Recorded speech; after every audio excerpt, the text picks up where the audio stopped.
Good day, everybody, and welcome to the Movado Group Incorporated second quarter 2024 earnings conference call. As a reminder, today's call is being recorded and may not be reproduced in full or in part without permission from the company. At this time, I would like to turn the conference over to Rachel Schachter of ICR. Please go ahead. Thank you. Good morning, everyone. With me on the call is Efraim Grinberg, Chairman and Chief Executive Officer, and Sallie DeMarsilis, Executive Vice President, Chief Operating Officer, and Chief Financial Officer. Before we get started, I would like to remind you of the company's safe harbor language, which I'm sure you're all familiar with. The statements contained in this conference call, which are not historical facts, may be deemed to constitute forward-looking statements within the meaning of the Private Securities Litigation Reform Act of 1995.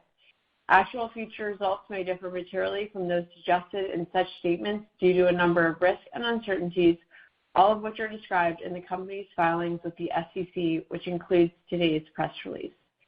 If any non-GAAP financial measure is used on this call, a presentation of the most directly comparable GAAP financial measure to this non-GAAP financial measure will be provided as supplemental financial information in our press release. Now, I'd like to turn the call over to Efraim Grinberg, Chairman and Chief Executive Officer of Movado Group. Thank you, Rachel. Welcome to Movado Group's second quarter conference call. With me today is Sallie DeMarsilis, our COO and CFO. After I review the highlights of the quarter and our strategies and initiatives for the second half, Sallie will review our financial results and outlook in greater detail. Our second quarter performance reflects our strong execution in a difficult operating environment with net sales within our expectation. The retail environment in our category remained challenging during the second quarter, particularly in the United States and Europe, our largest markets. While economic numbers have remained stable, discretionary purchases have been challenged by inflation and a greater allocation of consumers' resources to travel and dining. Overall, we remain excited about our second half initiatives, especially our brand refresh at Movado, which I will discuss in greater detail in a moment. However, we are lowering our outlook for the balance of the year, given the cautiousness of our retail partners, which is expected to moderate shipments and continued economic uncertainty. Turning to a review of the quarter, second quarter net sales declined by 12.3% from last year to $160.4 million. And our adjusted operating profit was $10.3 million versus $31.4 million last year. From a geographic perspective, sales declined by 12.4% in the U.S., driven by the wholesale channel, and by 12.1% internationally. Our balance sheet remains extremely strong, with almost $219 million in cash and no debt, allowing us to continue to invest in our brands and regions despite the economic challenges that remain in the U.S. and Europe. For the 6 months, the company generated positive cash flow from operations and a reduction of $33.6 million in inventory from the same period last year. Importantly, we will continue to be extremely disciplined in our expense management.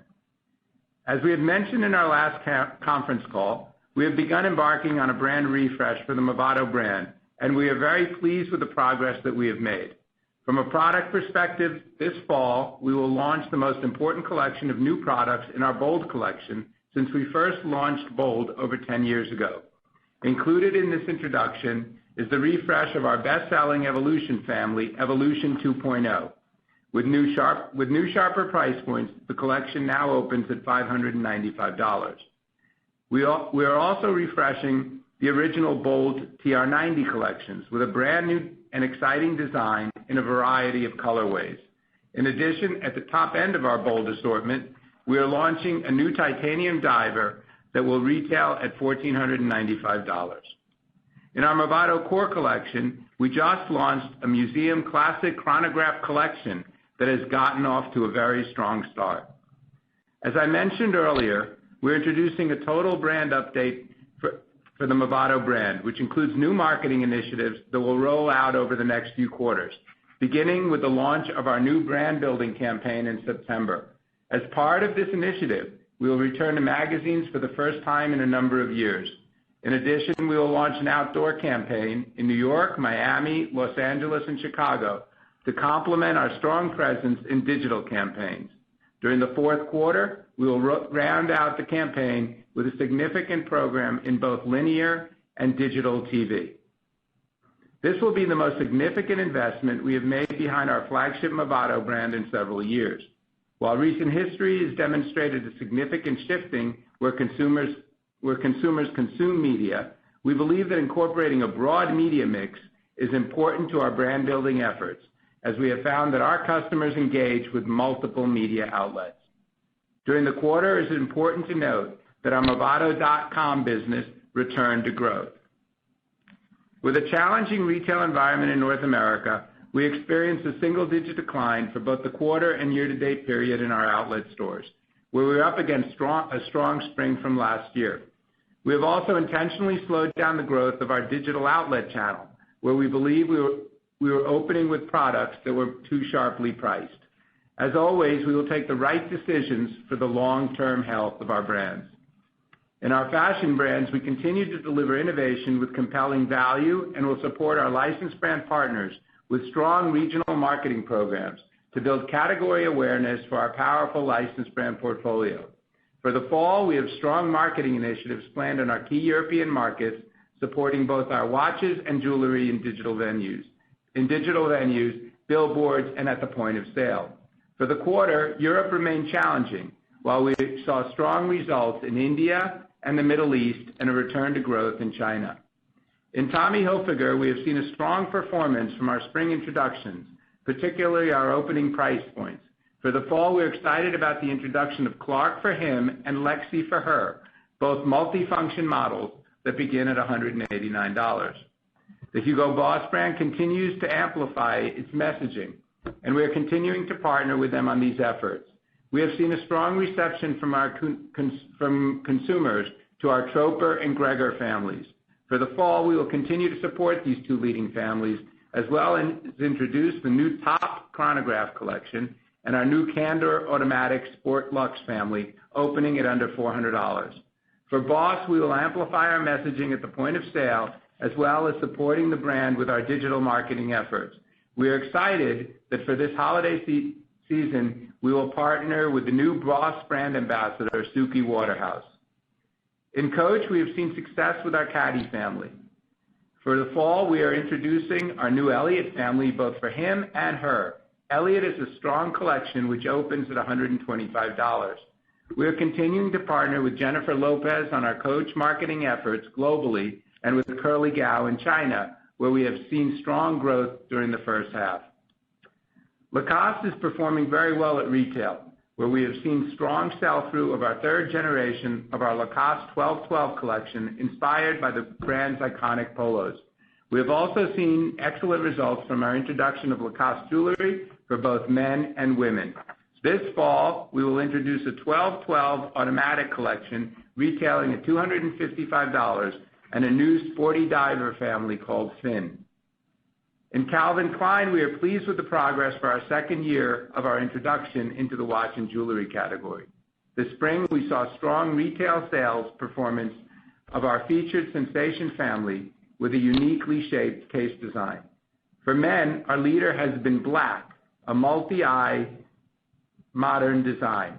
This fall, we will be supporting the brand with our new campaign in digital and outdoor, featuring model and fashion influencer Lila Moss. In Olivia Burton, we are well into our brand refresh across all consumer touchpoints in the UK and the US, with all new product families, new point of sale and packaging, and a new marketing campaign. We remain confident we are heading in the right direction and are seeing strong results on our website and from our key retail partners. While the beginning of the year was very challenging, we knew that we were comping against a very strong first half last year and with easier compares in the second half. We remain committed to our strategy and believe in our brand building efforts to drive increased customer awareness and yield results over the medium and long term. We are very excited around the plans that we have put in place for the second half of the year in our new product initiatives, sharper values across our brands, and creative marketing programs. While we are operating in a challenging retail environment in our largest markets, we feel that it is important to invest in supporting our brands and company for the long term. We're particularly excited about our brand building efforts to support the Movado brand. We're willing to make this investment in order to ensure that our business will remain strong as the economic environment improves. Our strong balance sheet allows us to do that while continuing to return value to our shareholders through our dividend and share repurchase program. We will still operate prudently and diligently manage our operating expenses as we have done in the past. I would now like to turn the call over to Sally. Thank you, Efraim, and good morning, everyone. For today's call, I will review our financial results for the second quarter and year-to-date period of fiscal 2024, and then I will provide an update on our outlook for the year. My comments today will focus on adjusted results. Please refer to the description of the special items included in our results for the second quarter and year-to-date period of fiscal 2024 and fiscal 2023 in our press release issued earlier today, which also includes a reconciliation table of GAAP and non-GAAP measures. Overall, our performance for the second quarter of fiscal 2024 was within the lower end of the range provided on our previous earnings call, as our business was negatively impacted by a challenging retail environment and lapping a strong performance last year. While down year over year, we maintained an extremely strong balance sheet. Turning to a review of the quarter. Sales were $160.4 million as compared to $182.8 million last year, a decrease of 12.3%. In constant dollars, the decrease in net sales was 13.8%. Net sales decreased across own brands, licensed brands, and company stores. By geography, U.S. net sales decreased 12.4% as compared to the second quarter of last year. International net sales decreased 12.1%. On a constant currency basis, international net sales decreased 14.9%, with continued softening in our largest international market, Europe, partially offset by strong performances in certain markets such as the Middle East, India, and travel retail. Gross profit as a percent of sales was 55.7%, compared to 58.5% in the second quarter of last year. The decrease in gross margin as compared to the exceptionally high gross margin results of the same period last year was anticipated and was primarily driven by the deleverage of higher fixed costs over lower sales, unfavorable channel and product mix, and the unfavorable impact of foreign currency exchange rates. The unfavorable channel and product mix from the prior year period reflected sales shifts from our relatively higher margin brands to our relatively lower margin brands, as well as lower sales in our higher margin channels. We expect this tough comparison to continue into the third quarter when we're up against the same period of last year. Operating expenses were $79 million compared to $75.6 million for the same period of last year. The increase was driven by an increase in payroll-related costs, partially offset by lower marketing expenses and a decrease in performance-based compensation. As a result of the reduction in sales and gross margin, operating income decreased to $10.3 million as compared to $31.4 million in the second quarter of fiscal 2023. We recorded approximately $1.4 million of other non-operating income in the second quarter of fiscal 2024, which is primarily comprised of interest earned on our global cash position. We recorded income tax expense of $3 million in the second quarter of fiscal 2024 as compared to $6.6 million in the second quarter of fiscal 2023. Net income in the second quarter was $8.5 million, or 38 cents per diluted share, as compared to $24.6 million, or $1.07 per diluted share in the year-ago period. Now turning to our year-to-date results. Sales for the six-month period ended July 31st, 2023, were $305.3 million, as compared to $346.2 million last year. Total net sales decreased 11.8% as compared to the six-month period of fiscal 2023. In constant dollars, the decrease in net sales was 12.1%. International net sales decreased 10.2%, or 10.6% on a constant currency basis, and U.S. net sales declined by 13.9%. Gross profit was $171.3 million, or 56.1% of sales, as compared to $203.6 million, or 58.8% of sales last year. The decrease in gross margin rate for the first 6 months was primarily due to unfavorable channel and product mix, the unfavorable impact of foreign currency exchange rates, and the deleverage of higher fixed costs over lower sales. This was partially offset by decreased shipping costs.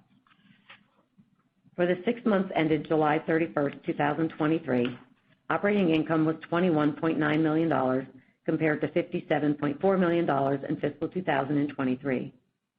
We recorded approximately $2.3 million of other non-operating income in the 6-month period of fiscal 2024, which is primarily comprised of interest earned on our global cash position.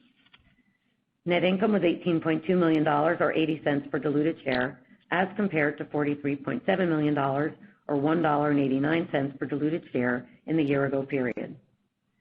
Now turning to our balance sheet. Cash at the end of the second quarter was $218.9 million, as compared to $203.1 million at the same period of last year. During the first 6 months of fiscal 2024, we had positive cash flow from operations of $9.2 million. Accounts receivable was $95.8 million, down $4.9 million from the same period of last year, primarily due to the decrease in sales. Inventory at the end of the quarter was down $33.6 million, or 15.6%, below the same period of last year due to the timing of receipts and is aligned with sales. In the first 6 months of fiscal 2024, we repurchased approximately 16,000 shares under our share repurchase program. $20.6 million remains available under that program. Capital expenditures for the 6-month period were $4.6 million, and depreciation and amortization expense was $5 million, which included $1.3 million related to the amortization of acquired intangible assets of Olivia Burton and Movement. Now I would like to discuss our outlook. As Ephraim mentioned, we are operating in a challenging retail environment, with inflation continuing to affect the purchases made by consumers of discretionary products, especially in our key markets, the United States and Europe. Our net sales are currently expected to be in a range of $690 to $700 million, resulting in our second half sales being down low to mid-single digits as compared to last year. This is an improvement from the first half decline of 11.8%.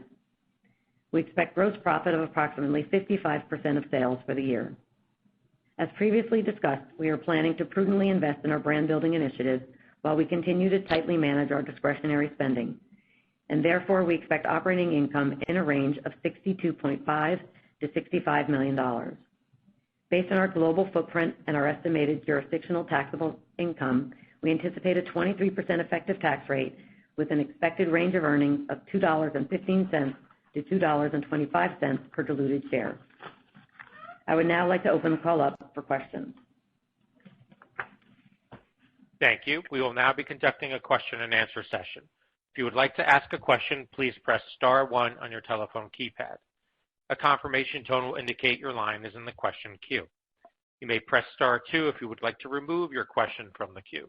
For participants using speaker equipment, it may be necessary to pick up your handset before pressing the star keys. One moment, please, while we poll for your questions. Our first questions come from the line of Oliver Chen with TD Cowen. Please proceed with your questions. Hi, Ephraim and Sally. Good morning. Good morning, Oliver.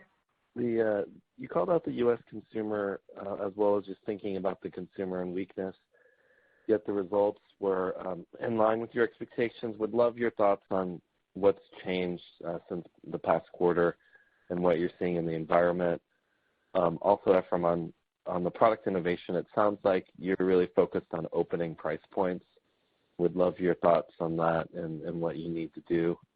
Those are some first questions, and I have some follow-ups. Thanks. Yeah, I think our feeling throughout the year is that the consumer has been challenged, and I think with higher interest rates, inflation, you're seeing an increase of challenges to the consumer on discretionary purchases, and you know, so we are being cautious in terms of our expectations. on the consumer returning on discretionary purchases. We also, our experience is that as economic growth slows, consumers become more value-oriented, and our experience in the past has been that we've been successful at with entry-level price points, but really strong innovation along those platforms. So, and it's something that we're focused on both in the United States and globally as well. Okay, and specific to channels, Ephraim, what are you seeing in U.S. wholesale, and how might you contrast wholesale relative to outlet? And then on the international, are there trends that you want to call out between north and south, or regions that are stronger versus weaker? So I'll start with the international first. I think Europe for us is running more consistent to the U.S. market, and so it's been a little more challenging than the rest of our international footprint. So we're seeing very strong growth in India, which was a subsidiary that we launched a year ago. We're seeing continued strong results in the Middle East, and continued strong sell-through in Latin America and Mexico. So those markets are going very well for us. China is a small market for us, but it's returned to growth. We continue to invest in China, in our most important licensed brands in the market, as well as behind the Movado brand. And then on the U.S. side, I think wholesale has been a little more challenging, and then that's true in Europe as well, where retailers are, and as they should be, are being cautious and focused on managing their inventories very prudently. I think that we have really strong marketing initiatives both across our licensed brand portfolio, and I'm really excited about what we're doing to re-energize and support the Movado brand, and we will launch that campaign in September, as well as a complete brand refresh of the Movado website at that time. Okay, Ephraim, on refreshing Movado brand, what are you thinking it needs most? What's your hypothesis there? And longer term, what will be the path to return to revenue growth? What will be the keys there in your mind? And any thoughts around timing? We will likely easier compares. Sure. I think returning to really re-energize on the marketing front the brand with investments in media will prove to be very successful for the Movado brand. We have moderated those investments over the last few years, and as I said, we're upping that quotient for this holiday season and really for the foreseeable future. But I'm really excited by the product assortment. It's been as good as we've had on the product front in the Movado brand, and we're really excited about the total brand refresh that we're doing. And again, it's an evolution. It's not a revolution of the brand, but having a robust marketing mix and media plan will really help support the brand for the holiday season and into the future. Okay, and Sally, as we model 3Q versus 4Q, could you help us understand if there's any comparisons that we should be aware of? And also, will we just expect a less negative 4Q? Would love your thoughts on the revenue line, as well as some of the key gross margin headwinds as well as tailwinds, and also inventory relative to sales growth. How do you see that evolve for the back half? Okay, so I'm going to start backwards just so I don't miss any of your questions. On inventory, we were the timing between last year's purchases and this year's purchases were very different, so we were able to moderate our incoming purchases this year, and you can see we're much better aligned with inventory at this point. We will, as we head into the holiday season, we are still very much a wholesale business, so we will be back in the inventory business in the third quarter to support our channels, but we will have them be more, all of our purchases will be more in line with these forecasts straight through to the year end. So we will keep an eye on it. There are lead times that we have to live with, but definitely more in line with where our sales plans are. As far as the 2 quarters, they're both very important to us, third and fourth quarter. There generally is, a little bit of a balance between those two. Third and fourth quarter. Third is obviously very important to us as we, fulfill our wholesale commitments, and fourth quarter obviously more of a direct to consumer. So it should be more balanced with our normal cadence through the quarters. We should see an improving comparison against last year, though, in both third and fourth quarter as we get towards the end of the year. And as far as margin, we're going to see really the same comparison challenges to last year. Last year was an exceptionally high gross margin year. So this year, when we talk about things like our mix or our deleveraging of costs against, against a lower net sales number, is going to continue in the next 2 quarters. So we should see something very similar to what we've experienced in the first half of this year. Okay, that's really helpful. And on holiday, Efraim and Sally, what do you see happening in terms of holiday planning and key thoughts around the consumer, as well as is inventory tightening going to be ongoing at your wholesale partners? I think for holiday, as I've said for a long time, Christmas always comes on December 25th. Hanukkah comes sometime before that, as well as other holidays. So people do buy for those holidays, and our retailers are in the business to support their consumers, and I think they will buy appropriately given the environment for holiday. I do expect that holiday we are comparing against some weaker numbers last year during the holiday period. So I think things will start to fall into balance, but there remains a level of uncertainty out there with interest rates, with inflation, with the political environment as well. So, I think you always have a stronger holiday in terms of sell-through in Q4 than in Q3. So I would expect that. I would definitely expect that to occur again.